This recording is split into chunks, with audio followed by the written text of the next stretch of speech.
I built a real-life Jade blade from Ninjago Tournament of Elements. When I was a kid, I got this toy Jade blade, which was super cool at the time, but it's really not that accurate to the TV show, with this weird dragon head and fire on top.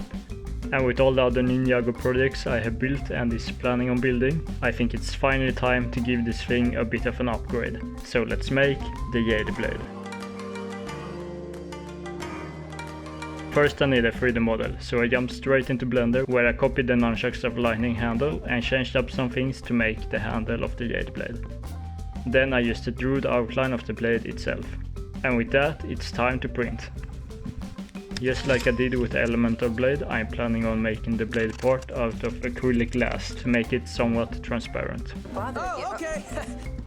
So I printed and cut out the outline of the blade, then I got a piece of acrylic glass and put a bunch of masking tape on so that I can draw out the outline.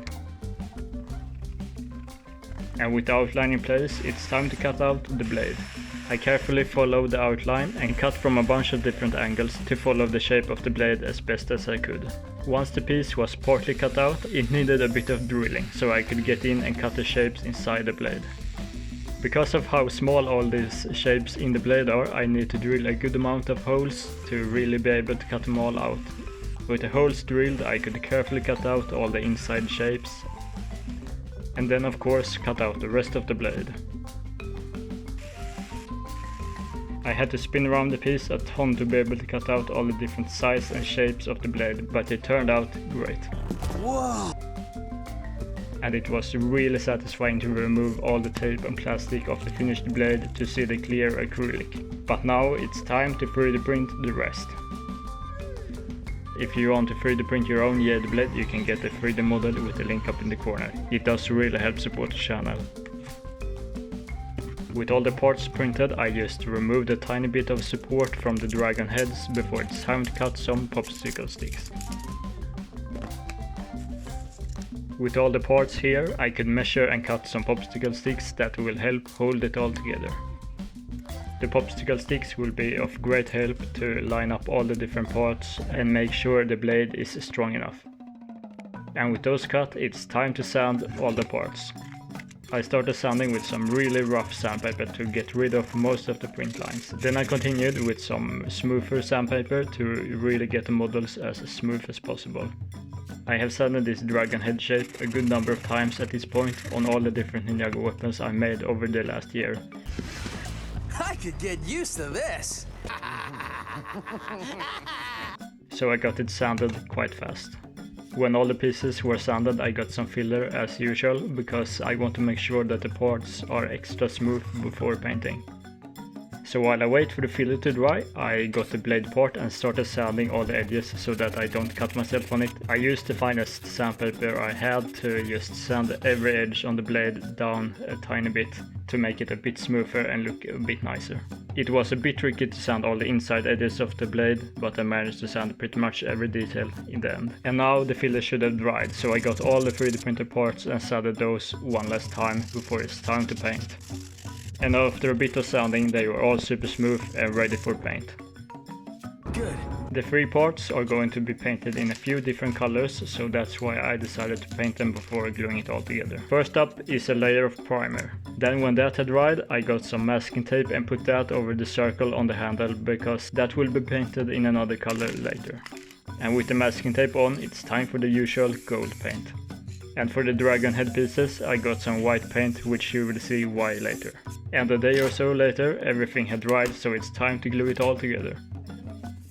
First I got one of the dragon heads, some of the popsicle sticks and the blade to glue those together with a bunch of hot glue. Then I put on some super glue and attached the other side of the dragon head. And after that I got the handle and glued that in place with even more super glue. And now it's time to paint the blade itself. Yeah. A few months ago I got this green glass paint that will hopefully look pretty good and somewhat transparent like real Jade stone. I started painting the acrylic blade, and so far it looked great. The reason I painted the dragon heads white was to make sure that they had a similar shade of green to the transparent blade. Yeah, got it. And when I painted every side of the blade with the glass paint, I removed the masking tape and put some paint on the circle thing on the handle.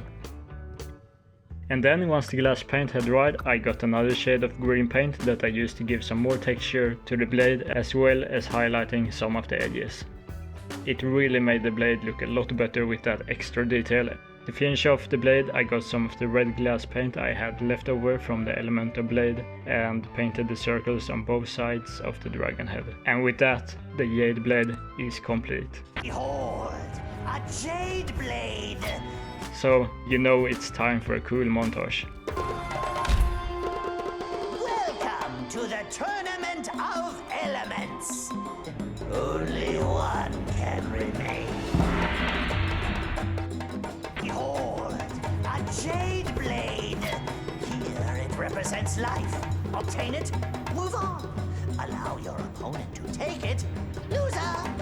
Fellow fighters! The tournament begins now! Only one Jade blade remaining.